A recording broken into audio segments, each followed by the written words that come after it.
നമസ്കാരം. STV വാർത്തയിലേക്ക് സ്വാഗതം. ആദ്യം പ്രധാന വാർത്തകൾ.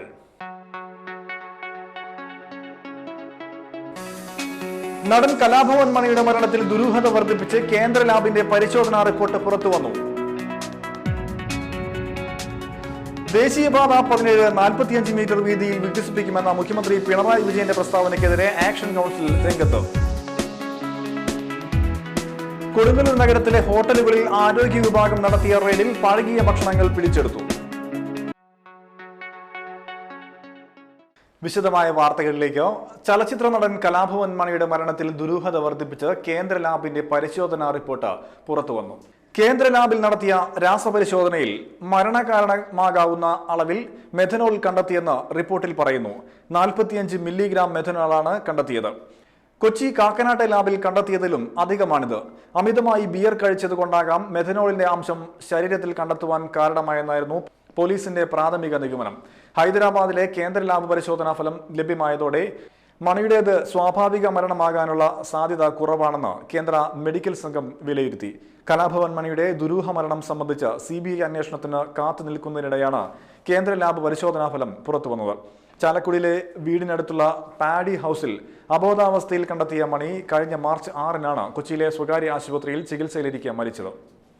ദേശീയപാത 17 45 മീറ്റർ വീതിയിൽ വികസിപ്പിക്കുമെന്ന മുഖ്യമന്ത്രി പിണറായി വിജയന്റെ പ്രസ്താവനയ്ക്കെതിരെ ആക്ഷൻ കൗൺസിൽ രംഗത്ത്. ദേശീയപാത 17 30 മീറ്റർ വീതിയിൽ വികസിപ്പിക്കണമെന്ന ഒന്നാം സർവകക്ഷി യോഗ തീരുമാനം നടപ്പിലാക്കണമെന്നും action council chairman AG Dharmaratnam ആവശ്യപ്പെട്ടു. ദേശീയപാത വികസനം 45 മീറ്ററിൽ തന്നെയെന്നും ഇക്കാര്യത്തിൽ ഇനി ചർച്ചയില്ലെന്നുമുള്ള മുഖ്യമന്ത്രിയുടെ പ്രസ്താവനയാണ് ആക്ഷൻ കൗൺസിലിനെ പ്രതിഷേധവുമായി രംഗത്തെത്താൻ പ്രേരിപ്പിച്ചത്. 2010 ഏപ്രിൽ 10 അന്നത്തെ മുഖ്യമന്ത്രി VS അച്യുതാനന്ദന്റെ നേതൃത്വത്തിൽ നടന്ന ഒന്നാം സർവകക്ഷി യോഗത്തിലാണ് 45 മീറ്ററിന് പകരം 30 മീറ്റർ വീതിയിൽ ദേശീയപാത വികസിപ്പിക്കാമെന്ന തീരുമാനം ഉണ്ടായത്. LDF-ഉം UDF-ഉം ഉൾപ്പെടെയുള്ള 23 രാഷ്ട്രീയ പാർട്ടികളും BOT വിരുദ്ധ സമരത്തിൽ സജീവമായ പ്രസ്ഥാനങ്ങളും ഉൾപ്പെട്ടതായിരുന്നു യോഗം. 30 മീറ്റർ എന്ന ഒന്നാം സർവകക്ഷി യോഗ തീരുമാനത്തിന് അന്നത്തെ LDF മന്ത്രിസഭ പൂർണ്ണ അംഗീകാരം നൽകുകയും ചെയ്തിരുന്നു. BOT ലോബികൾക്ക് വേണ്ടി ഒന്നാം സർവകക്ഷി യോഗ തീരുമാനം അട്ടിമറിക്കുകയാണ് ഉണ്ടായതെന്നും ആക്ഷൻ കൗൺസിൽ ആരോപിച്ചു. 2013 മാർച്ചിൽ നടത്തിയ വിജ്ഞാപനത്തിലൂടെ ദേശീയപാത അധികൃതർ ബന്ധപ്പെട്ട പദ്ധതിയിൽ നിന്ന് പിൻവാങ്ങിയതായി വ്യക്തമായിരുന്നു. NH17 വികസന പദ്ധതി ആരംഭിച്ച് 10 വർഷം പിന്നിട്ടതിനാൽ ഈ പദ്ധതി കാലഹരണപ്പെട്ടതായും ആക്ഷൻ കൗൺസിൽ പറഞ്ഞു. UPA സർക്കാരുമായി സർവകക്ഷി സംഘം നടത്തിയ ചർച്ചയിൽ പാത വികസനത്തിന് എത്ര മീറ്റർ വേണമെന്ന് സംസ്ഥാന സർക്കാരിന് തീരുമാനിക്കാമെന്നും അഭിപ്രായം ഉയർന്നിരുന്നു. നിലവിൽ ജനഹിതം നോക്കിയാണ് LDF സർക്കാർ തീരുമാനമെടുക്കേണ്ടത്. ചർച്ച നടത്തില്ലെന്ന മുഖ്യമന്ത്രിയുടെ പ്രസ്താവന ശരിയായ സമീപനമല്ലെന്നും ആക്ഷൻ കൗൺസിൽ വ്യക്തമാക്കി. ദേശീയപാത വികസനത്തിന് 30 മീറ്ററിൽ ഇരുഭാഗത്തു നിന്നും തുല്യ അളവിൽ സ്ഥലം ഏറ്റെടുക്കുന്നതിന് തങ്ങൾ എതിരല്ലെന്നും ഇരകൾക്ക് മാന്യമായ നഷ്ടപരിഹാരവും പുനരധിവാസവും നൽകണമെന്നും AG ധർമ്മരത്നം പറഞ്ഞു. മുഖ്യമന്ത്രി പറഞ്ഞത് ചർച്ചയില്ല എന്നത് എന്തായാലും ജനാധിപത്യപരമല്ല. 45 മീറ്റർ റോഡ് 2005 വരെ ദേശീയപാതയ്ക്ക് 30 മീറ്ററാണ് ഏറ്റെടുത്തിരുന്നത്. അതിൻ്റെ അടിസ്ഥാനത്തിൽ ഇന്ത്യയിൽ മുഴുവൻ ഒട്ടേറെ ദേശീയപാതകൾ പണിതിട്ടുണ്ട്. ഇപ്പോൾ റോഡ് വിൽപ്പനയ്ക്ക് സ്വകാര്യവൽക്കരണത്തിന് വേണ്ടിയിട്ടാണ് 45 മീറ്റർ എടുക്കുന്നത്, BOTക്ക് വേണ്ടി. ആ BOTക്കാരന് കൂടുതൽ ലാഭം കിട്ടാൻ വേണ്ടിയും അവന് അതിൽ മറ്റു പണികൾ ചെയ്യുന്നതിനും വേണ്ടിയിട്ട് മാത്രമാണ് 45 മീറ്റർ. അതുകൊണ്ട് സാങ്കേതികമായി 30 മീറ്റർ കൊണ്ട് 6 വരി പാത പണിയാം ഇന്നത്തെ നിലവിൽ. ഇതുമായി ബന്ധപ്പെട്ട് ബുധനാഴ്ച 3 മണിക്ക് തളിക്കുളം SN ഹാളിൽ അടിയന്തര യോഗം ചേർന്ന് ഭാവി പരിപാടികൾ രൂപം നൽകുവാനുള്ള തീരുമാനത്തിലാണ് ആക്ഷൻ കൗൺസിൽ.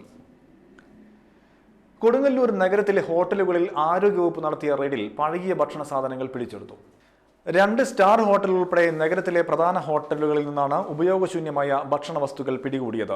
കാലാവധി കഴിഞ്ഞ പാക്കറ്റ് പാൽ, 40 മൈക്രോണിൽ താഴെയുള്ള പ്ലാസ്റ്റിക് കവറുകൾ എന്നിവയും ആരോഗ്യ വിഭാഗം പിടിച്ചെടുത്തിട്ടുണ്ട്.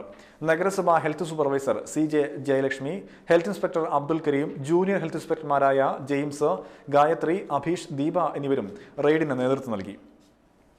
തീരമേഖലയിൽ കുഷ്ഠരോഗത്തിന്റെ അടയാളങ്ങൾ വീണ്ടും. കൊടുങ്ങല്ലൂർ മേഖലയിൽ കുഷ്ഠരോഗബാധിതരുടെ എണ്ണം വർദ്ധിക്കുന്നതായി സൂചന. കൊടുങ്ങല്ലൂർ താലൂക്ക് ഗവൺമെന്റ് ആശുപത്രിയിൽ 2 ദിവസത്തിനിടയിൽ 4 പേരിൽ കുഷ്ഠരോഗത്തിന്റെ ലക്ഷണങ്ങൾ കണ്ടെത്തി.